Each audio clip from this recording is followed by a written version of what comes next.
5 étapes pour atteindre l'indépendance financière. Mon nom est Sylvain, et j'ai 35 ans. Je suis entrepreneur et investisseur depuis déjà une dizaine d'années. J'ai commencé ma conquête vers la liberté financière, dès mon tout jeune âge. Ça remonte à l'époque où j'étais encore sur les bancs d'école, et que j'occupais de petits boulots mal payés. À ce moment, je gagnais juste de quoi combler mes dépenses quotidiennes. Je n'avais pas de possibilité d'épargner ni d'investir. Comme la plupart des gens, je me suis tourné vers les dettes pour m'offrir certaines choses que mon salaire ne pouvait me permettre de m'octroyer. Tout allait bien pour moi, jusqu'au jour où j'ai perdu mon emploi. Ce fut un véritable choc, car je n'avais plus aucun revenu, mais les comptes à payer, eux, continuaient à s'accumuler. Stress, désespoir, frustration, je suis passé par toutes les gammes d'émotions, et me suis promis de ne plus jamais revivre une telle situation.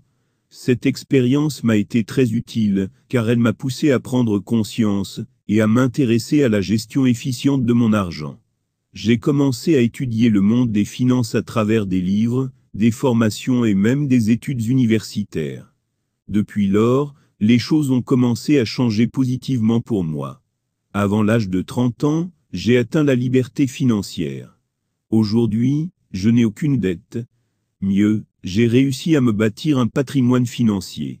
J'entreprends et j'investis dans des domaines variés. Cette liberté me permet de vivre une vie qui me passionne vraiment, celle que j'ai toujours rêvé d'avoir. Je voyage régulièrement. J'ai déjà fait le tour du monde. Et je suis très souvent entre deux avions. Aujourd'hui, plutôt que de travailler pour l'argent, c'est l'argent qui travaille pour moi. Dans ce guide, je vais vous partager les 5 étapes par lesquelles je suis passé pour gagner cette liberté financière. Certes, nous n'avons probablement pas les mêmes rêves. Mais je sais que quels que soient vos rêves, vous recherchez la liberté financière. C'est pourquoi je vous invite à écouter attentivement ce guide. À la fin, je vous dévoilerai une méthode ultime pour en finir une fois pour toutes, avec les problèmes d'argent, et atteindre rapidement la liberté financière. Je ne prétends pas être le plus grand expert du monde financier, mais si la recette que j'ai utilisée a bien fonctionné pour moi, alors je crois qu'elle peut aussi fonctionner pour vous. Bonne écoute. Mais avant d'aller plus loin, j'ai un cadeau pour toi. Va dans le descriptif de cette vidéo et télécharge gratuitement ton guide des 10 plans d'action à mettre en place pour atteindre ta liberté financière. Étape 1. Changer ses croyances par rapport à l'argent. La première chose qui déterminera votre succès dans le domaine financier, ce sont vos croyances par rapport à l'argent. Votre attitude envers l'argent crée activement votre réalité financière. Malheureusement, la plupart de nos croyances fonctionnent inconsciemment. Elles opèrent sans que nous n'en ayons vraiment conscience. En fait, une fois que nous acceptons quelque chose, elle devient une partie intégrante de notre réalité, jusqu'à ce que nous la remettions en question. La première étape vers l'indépendance et la liberté financière est donc de prendre conscience de nos croyances limitantes par rapport à l'argent. Une fois que vous les déterminez, le reste devient alors plus facile. Quelles sont vos croyances par rapport à l'argent? La plupart des gens ont des croyances limitatives par rapport à l'argent.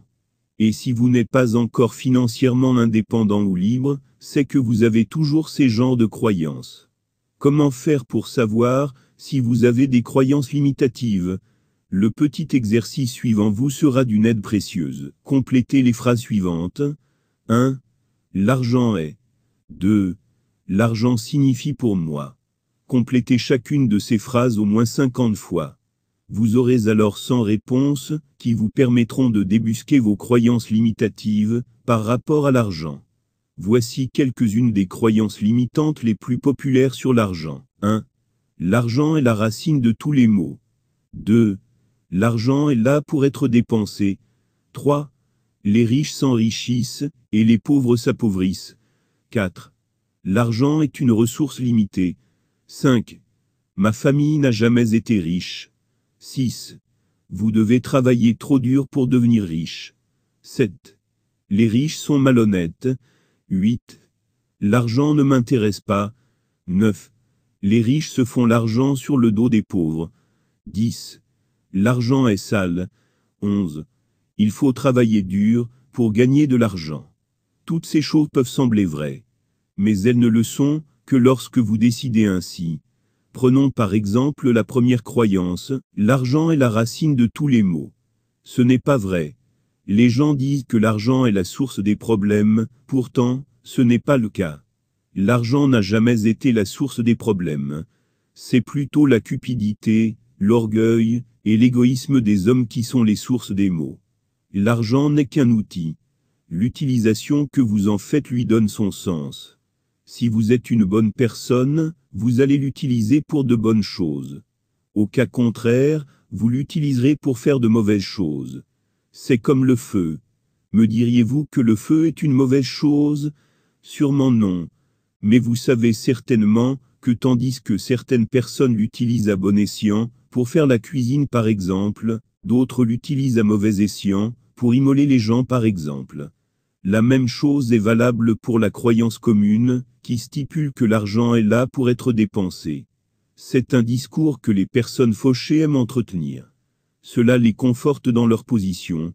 La vérité, c'est que l'argent n'est pas là uniquement pour être dépensé. Si vous visez la liberté ou l'indépendance financière, alors vous devez plutôt penser à épargner et à investir votre argent. C'est ainsi que vous pourrez véritablement gagner en indépendance.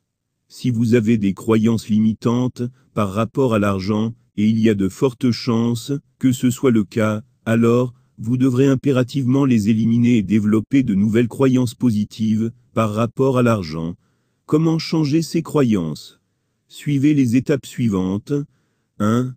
Identifiez vos paradigmes par rapport à l'argent. La plupart de vos croyances par rapport à l'argent viennent d'un endroit, votre famille. Nous avons tous hérité des croyances de nos familles respectives, car ce sont d'elles que nous avons appris le plus de choses sur l'argent. Alors, commencez à penser à votre enfance. Imaginez-vous en train de suivre le film de vos parents en train de gérer l'argent, les factures, les finances et même le travail. Remarquez les sentiments de vos parents quand ils gèrent leur argent, et les types de paroles qu'ils ont tendance à dire en rapport avec l'argent. Quels sont leurs sentiments et émotions? L'anxiété, la peur, les frustrations, les querelles? Avez-vous vécu un grand traumatisme autour de l'argent durant votre enfance, par exemple un divorce, un décès, une perte d'emploi d'un de vos parents, ou des querelles régulières? Si vous êtes comme la plupart des gens, il est évident que vous ayez connu des situations plus ou moins similaires. Des parents qui vous disent « On ne peut pas tout avoir, penses-tu que l'argent pousse sur les arbres, tu ne sais pas que les temps sont durs ?» Toutes ces choses ont concouru à développer vos croyances par rapport à l'argent. Ce qui fait que même, si vous le voulez consciemment, votre subconscient sabote vos efforts parce qu'il considère l'argent comme une mauvaise chose. En vous posant les questions ci-dessus, en questionnant vos paradigmes sur l'argent, vous pourrez avoir une idée claire de la façon dont votre cerveau a été programmé en termes de croyances limitantes et des réactions émotionnelles par rapport à l'argent. 2. Faites un diagnostic personnel de vos traumatismes financiers et travaillez sur eux. Les traumatismes financiers, les problèmes délicats que nous rencontrons avec l'argent, concourent également à créer des croyances limitantes en nous. Le traumatisme financier est souvent lié à nos dettes ou nos problèmes d'économie. Si nous avons aujourd'hui des dettes ou des problèmes d'économie, alors on aura comme l'impression qu'un nuage d'orage sombre plane au-dessus de nos finances. Regardez vos finances, et voyez s'il y a quelque chose qui s'est passé dans le passé, par rapport auquel vous pouvez dire, si cela n'était pas arrivé, j'aurais actuellement de meilleures finances. Si oui, alors il y a de fortes chances que vous entreteniez des émotions lourdes autour de l'argent, tristesse, peur, culpabilité, perte de confiance, etc. Tant que vous ne vous débarrasserez pas de ces émotions, il vous sera très difficile de trouver l'indépendance ou la liberté financière. Pourquoi? Parce qu'on ne peut pas mettre en place une bonne stratégie de réduction de dettes ou de la croissance de sa fortune personnelle quand on a un traumatisme financier. La clé, c'est de guérir votre relation à l'argent. Vous avez fait des erreurs dans le passé? C'est ok. N'en faites pas un problème, car ces erreurs vous ont permis de savoir ce qu'il ne faut plus refaire, n'est-ce pas? Faites ce petit exercice pour débusquer votre traumatisme financier. Complétez les phrases suivantes. 1. Je ne suis pas libre financièrement parce que. 2. J'aimerais avoir beaucoup d'argent, mais. Écrivez le maximum de réponses possibles. Vous serez surpris de voir que votre subconscient vous cache des tonnes de croyances limitantes. Maintenant que vous avez bien déterminé vos croyances limitantes et émotions négatives par rapport à l'argent, il ne vous reste plus qu'à les éliminer de votre subconscient et développer de nouvelles croyances. Comment? Suivez les 3 étapes suivantes pour éliminer vos croyances limitantes et développer des croyances positives. 1. Soyez conscient de vos croyances limitantes. La première étape est de prendre conscience de vos croyances limitantes. Parce que vous ne pouvez pas changer quelque chose dont vous ignorez l'existence. Si vous aviez fait les exercices précédents, alors vous avez maintenant une idée claire de vos croyances limitantes. Ce qu'il vous reste à faire, c'est d'en prendre conscience chaque fois que l'une d'entre elles surgit. En d'autres mots, chaque fois que vous pensez ou parlez à haute voix d'une façon à renforcer une croyance négative, prenez-en conscience et bloquez-vous. Par exemple, si vous vous surprenez en train de dire ou penser que l'argent est sale, ou il est difficile de gagner de l'argent, arrêtez-vous immédiatement. Et dites-vous que ce n'est pas le cas. 2. Punissez-vous. Lorsque vous vous surprenez en train de développer ou de renforcer une croyance limitante, punissez-vous. Vous pouvez par exemple vous gifler ou tout simplement crier. L'objectif est de faire quelque chose qui crée un déclic et vous rappelle à l'ordre. Exemple, je me surprends en train de dire les riches sont malhonnêtes. Je me donne une baffe, puis j'enchaîne avec une affirmation positive. 3. Utilisez les affirmations positives pour renforcer vos croyances positives. Les affirmations positives sont un excellent moyen pour développer des croyances positives. Plus vous les affirmez, plus votre subconscient les accepte comme sa nouvelle réalité. Ce qui est intéressant, c'est qu'on ne peut pas avoir 2 croyances opposées à la fois.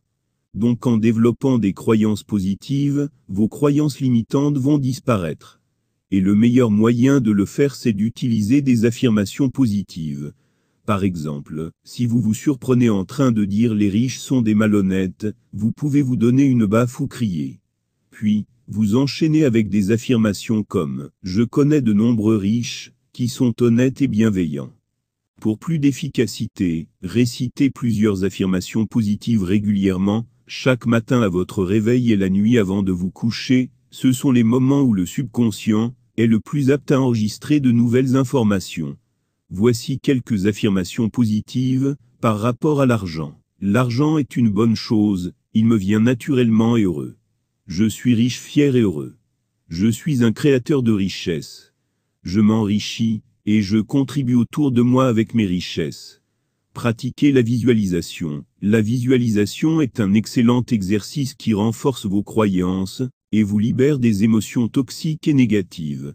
Chaque jour, prenez 10 à 15 minutes dans le calme. Installez-vous confortablement. Fermez les yeux et visualisez le film de votre succès dans votre esprit. Imaginez-vous avoir tout l'argent dont vous avez besoin et en train de contribuer partout autour de vous. Ressentez les émotions que cela vous procure. Faites intervenir tous vos sens possibles, l'ouïe, l'odorat, le toucher, la vue, etc. Qu'entendez-vous, que ressentez-vous, que voyez-vous? Plus vous faites intervenir tous vos sens, mieux c'est. En suivant ces 3 étapes, vous pourrez vous libérer de vos croyances limitantes et développer de nouvelles croyances positives. Mais ce n'est pas suffisant pour obtenir l'indépendance financière. Il reste encore 4 autres étapes cruciales. Je vous invite à découvrir la 2e. Étape 2, éliminer ses dettes. Les dettes sont un véritable fléau dans notre société. Elles sont l'une des raisons pour lesquelles les gens n'obtiennent pas une indépendance financière. Voici des pistes pour vous aider à éliminer vos dettes et à gagner en indépendance. 1. Soyez franc envers vous-même. La plupart des personnes endettées jouent au cache-cache avec elles-mêmes. Elles font semblant d'ignorer le problème, et refusent de le regarder en face. La vérité, c'est qu'on ne peut pas résoudre un problème qu'on ignore. Affrontez la dure réalité de vos dettes. Combien sont vos dettes? Et à qui devez-vous? Prenez la responsabilité de vos dettes, et sachez pleinement que tant que vous ne vous en débarrassez pas, vous ne serez pas financièrement indépendant. 2. Arrêtez de contracter de mauvaises dettes. Une fois que vous êtes honnête envers vous-même sur votre situation financière, mettez un stop à toutes vos mauvaises dettes. Ne contractez plus de mauvaises dettes. Surtout, ne faites pas l'erreur de contracter d'autres dettes pour payer vos anciennes dettes. Cette façon de faire vous met dans un cercle vicieux et infernal. 3. Listez toutes les dettes que vous avez. Vos mauvaises dettes sont celles que vous devez payer en premier, et elles incluent vos cartes de crédit, vacances, loyers, etc. En listant vos dettes, mentionnez également le nom de vos créanciers en face de chaque dette. N'incluez pas vos bonnes dettes, qui sont les prêts pour investissement, les prêts d'immeubles locatifs, étant donné qu'elles sont payées par quelqu'un d'autre, votre locataire par exemple. À ce niveau, vous vous demandez probablement, qu'est-ce qu'une mauvaise dette, et qu'est-ce qu'une bonne dette? Expliquons. Les mauvaises dettes sont les dettes qui prennent de l'argent de votre poche. Par exemple, les prêts pour les vacances, les cartes de crédit, les prêts automobiles, etc. Les bonnes dettes sont les dettes qui mettent de l'argent dans votre poche. Par exemple, un prêt pour les biens de location, parce que le locataire paiera le prêt pour vous tout en mettant de l'argent dans votre poche. Astuce, déterminez les mensualités de paiement restantes pour chaque dette. Cela vous permet d'avoir une idée claire de votre situation et des efforts à fournir. Par exemple, si vous devez 2000 € sur votre carte de crédit, et que votre paiement mensuel minimum est de 100 €, alors le nombre de mensualités restantes sera de 2000 € sur 100 € égale 20 mois. Par conséquent, votre carte de crédit sera remboursée en 20 mois. Faites la même chose pour toutes vos dettes. 4. Déterminez l'ordre de paiement de chaque dette. Après avoir fait la liste de toutes vos dettes, et déterminé les mensualités de remboursement restantes, il ne vous reste plus qu'à déterminer l'ordre de paiement de vos dettes. Prenez les différentes dettes, et classez-les en fonction du nombre de mensualités restantes, du plus petit au plus grand.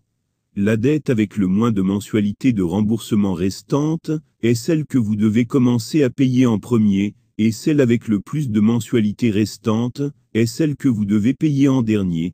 5. Trouvez 100 à 200 € supplémentaires par mois.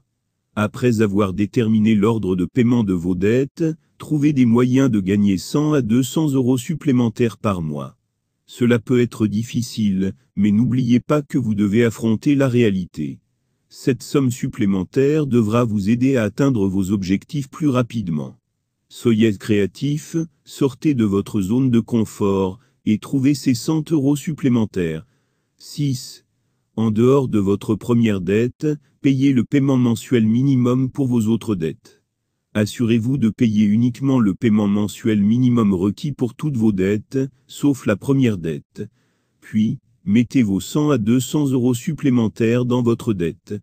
Ainsi, pour la première dette, vous payez le paiement mensuel minimum plus le supplément de 100 à 200 €.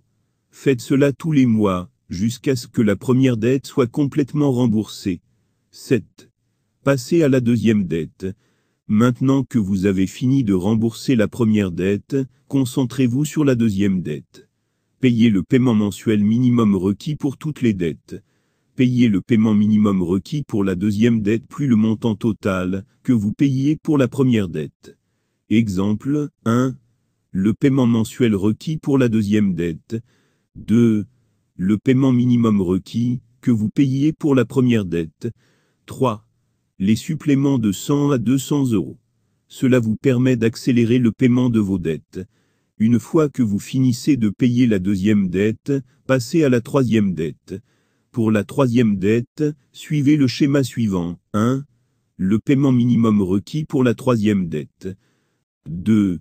le montant total que vous payez pour la deuxième dette, ce qui inclut le paiement minimum que vous payez pour la deuxième dette, le paiement minimum que vous payez pour la première dette, les suppléments de 100 à 200 euros. Continuez ainsi jusqu'à ce que vous payiez toutes vos dettes. Vous voyez ce principe, je suppose. C'est un principe éprouvé et efficace enseigné par Robert Kiyosaki, l'auteur du best-seller Père riche, Père pauvre. Appliquez-le et éliminez vos dettes. Il est vraiment efficace. Étape 3. Gérer efficacement son argent. Pour contrôler l'argent, vous devez le contrôler, affirme T. Harv Eker. Ce n'est pas le montant que vous gagnez à la fin du mois qui compte, mais plutôt ce que vous en faites. Connaissez-vous le syndrome du nouveau riche? C'est la tendance que les gens ont à élever leur niveau de vie quand ils ont une augmentation de revenus. Malheureusement, ce phénomène empêche les gens de gagner en liberté. Pourquoi? Parce que lorsque vous augmentez de niveau de vie suite à une augmentation de revenus, vous rencontrez les mêmes frustrations. Vous continuez à vous endetter pour des biens de luxe plus chers que ceux que vous avez l'habitude d'utiliser. À l'intérieur du programme Richesse illimitée, je raconte en détail l'histoire de Franck, qui après avoir trouvé un emploi 2 fois plus rémunérateur que son précédent emploi se disait que ses problèmes financiers étaient finis. Il était content, parce que ce nouveau salaire lui permettrait de boucler sereinement ses fins de mois difficiles. Mais quelque temps après, il s'est défait de cette illusion. Parce qu'il vivait les mêmes situations, les fins de mois étaient toujours difficiles. Et pire, il était maintenant plus endetté qu'avant. Qu'est-ce qui a provoqué cela? C'est ce que j'appelle le syndrome du nouveau riche. En effet, Franck a augmenté son niveau de vie en fonction de son nouveau salaire. Conséquence, il se retrouve dans les mêmes situations qu'avant. Peut-être que vous connaissez cette situation, et même si ce n'est pas le cas, vous avez besoin de bien gérer votre argent. Parce que seule, la façon dont vous gérez votre argent, va déterminer le niveau de votre succès financier. Voici quelques conseils efficaces, pour apprendre à bien gérer vos finances personnelles. 1. Optimisez vos dépenses. Optimiser vos dépenses, c'est réduire vos dépenses de sorte que vos revenus actuels puissent supporter votre train de vie, et vous permettre d'épargner, et ou investir en même temps. Si vos dépenses ne sont pas optimisées, il y a de fortes chances que vous dépensiez plus que ce que vous gagnez. Et si c'est le cas, il vous sera impossible d'épargner ou d'investir.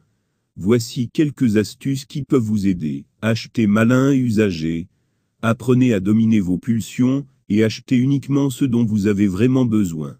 Et chaque fois que vous achetez quelque chose, demandez-vous si une occasion peut faire l'affaire. Si oui, alors optez pour cette option. Cela vous sera bénéfique. Par exemple, si vous voulez acheter une voiture, préférez une d'occasion. Achetez en gros. Pour les produits que vous utilisez très souvent, l'achat en gros peut vous permettre de réaliser de grosses économies par rapport à l'achat en détail. Apprenez à négocier. La plupart des personnes riches sont de bons négociateurs. En négociant, vous pourrez acheter les choses beaucoup moins chères que leur prix initial. Cela ne peut être bénéfique pour votre portefeuille. Par exemple, une réduction de 10% sur un achat de 300 000 € vous fait 30 000 € d'économie. Coupez les abonnements non nécessaires. Combien d'abonnements payez-vous chaque mois? Sont-ils tous indispensables? En vérité, non. Regardez tous les abonnements dont vous pouvez vous passer, et arrêtez-les. Optimisez vos impôts. Il y a des dispositifs légaux qui vous permettent de payer moins d'impôts. Je ne peux pas tous les aborder ici, car ils diffèrent d'un pays à un autre. Cependant, je vous recommande de demander conseil à un expert en fiscalité dans votre pays. 2. Automatisez vos paiements. En avez-vous marre de perdre du temps dans les files d'attente pour payer vos factures? Ou en avez-vous marre de payer les pénalités dues au retard de paiement de vos factures? L'automatisation de vos paiements vous permettra non seulement de gagner en temps, mais vous aidera aussi à prendre mieux soin de vos finances. Grâce à l'automatisation, vous payez vos factures à temps, et vous n'avez plus de pénalités à payer. En gros, vous vous libérez l'esprit. 3. Automatisez votre processus d'épargne et d'économie. Que faites-vous pour économiser de l'argent? La plupart des gens dépensent leur argent et épargnent le reste à la fin du mois. Mais comme le dit Robert Kiyosaki, si vous procédez ainsi, vous n'aurez rien à laisser de côté à la fin du mois. La clé, c'est de vous payer en premier. Déterminez un pourcentage fixe, 10% au minimum, que vous allez épargner chaque fois que vous avez une entrée d'argent. Pour vous assurer de tenir cette résolution, automatisez ce processus.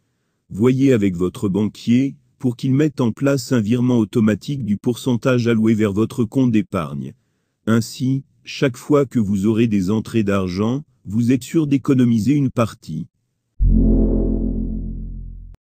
Étape 4. Augmenter ses revenus. Que faut-il faire pour gagner en indépendance financière? À cette question, beaucoup de gens répondront réduire ses dépenses et vivre selon ses moyens. C'est exact. Mais vous savez sans doute que ce n'est pas suffisant. Il est bon de réduire ses dépenses, mais il est encore mieux d'augmenter ses revenus. Si vous êtes capable d'augmenter vos revenus sans augmenter votre niveau de vie, alors vous atteindrez plus rapidement l'indépendance financière. La fondation de toute grande fortune commence avec les revenus. Plus vous gagnez de revenus, plus vous pouvez investir, et plus vous pouvez gagner encore plus d'argent. Mais comment faire pour augmenter ses revenus? Il y a plusieurs solutions. Voici quelques-unes. 1. Demandez une augmentation de salaire. Êtes-vous un bon employé? Apportez-vous énormément de valeur à votre entreprise, plus que ce pour quoi vous êtes payé? Alors, il est peut-être temps de demander une augmentation de salaire à votre patron. Avant tout, préparez bien votre terrain. Venez très tôt, ou restez tard au bureau. Réalisez vos projets plus rapidement. Faites ce que vous avez l'habitude de faire, mais faites-le mieux. En d'autres mots, dépassez les attentes de votre employeur à votre égard. 2. Trouvez un meilleur emploi. Toutes les entreprises ne sont pas prêtes à offrir une augmentation de salaire.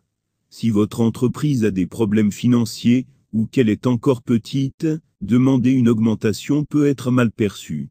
Si vous êtes dans une situation plus ou moins similaire, la meilleure chose peut être de trouver un nouveau ou un meilleur emploi mieux rémunéré. 3. Créer une source de revenus supplémentaires.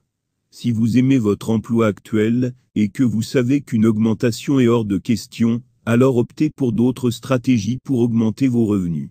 Attention, cependant, aux sources de revenus complémentaires que vous décidez de choisir. Certains demanderont beaucoup de temps et d'efforts, et ne vous produiront pas des revenus dès le début. Par exemple, le blogging peut être une excellente aventure, mais la plupart des blogueurs vous diront qu'ils ont passé des heures par semaine sur leur blog pendant 6 mois, ou 1 an avant de commencer à gagner des revenus solides et réguliers. Analysez bien les différentes opportunités avant de vous lancer dans celle qui vous convient le mieux. Voici quelques idées de sources de revenus complémentaires. Le blogging, l'affiliation, le marketing de réseau, créer une entreprise traditionnelle ou en ligne, investir dans l'immobilier, trouver un second emploi ordinaire. 4. Augmenter votre chiffre d'affaires si vous êtes entrepreneur.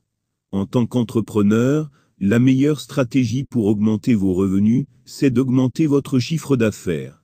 En faisant quoi, me diriez-vous?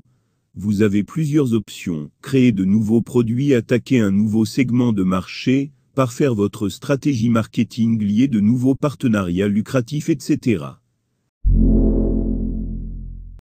Étape 5. Investir son argent. Maintenant que vous avez plus de revenus, ce qu'il vous reste à faire, c'est d'investir votre argent. L'investissement est ce qui vous permet d'augmenter votre argent sans avoir à travailler davantage. En d'autres mots, grâce à l'investissement, votre argent travaille à votre place et vous rapporte continuellement. Pour investir efficacement, vous devez d'abord connaître les meilleures sources d'investissement. Voici quelques-unes: les obligations, les actions, l'immobilier, les entreprises, les objets précieux, les fonds communs de placement, etc. Maintenant, pour réussir en investissement, il faut poser les bons jalons. Étudiez les différentes solutions, analysez-les, et focalisez-vous sur celle qui vous convient le mieux. Une fois que vous avez un levier qui vous intéresse, étudiez-le profondément avant de vous y lancer. C'est ainsi que vous allez vous assurer le succès. N'hésitez pas à vous documenter auprès de sources crédibles, experts, auteurs à succès, agents spécialisés. N'investissez surtout pas dans un domaine que vous ne comprenez pas. Allez plus loin. La liberté financière est un sujet vaste et énorme, qui ne peut être entièrement abordé dans un guide d'une vingtaine de pages. Mon but à travers ce guide était de vous donner les bonnes bases. Maintenant, pour de meilleurs résultats, vous pouvez apprendre davantage sur ce sujet. C'est pourquoi j'ai créé un programme de formation complet pour vous aider à atteindre votre liberté financière. L'objectif du programme Richesse illimitée, c'est de vous donner les meilleurs outils et les moyens nécessaires d'atteindre la liberté financière le plus rapidement possible et d'en finir définitivement avec les problèmes d'argent.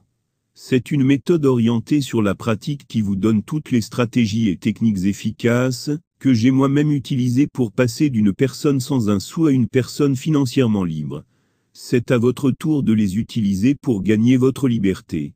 Le programme Richesse illimitée est composé de 3 formations plus un bonus. Voici un simple aperçu de tout ce que vous allez découvrir en investissant aujourd'hui dans ce programme de formation. Le secret de la relation temps et argent.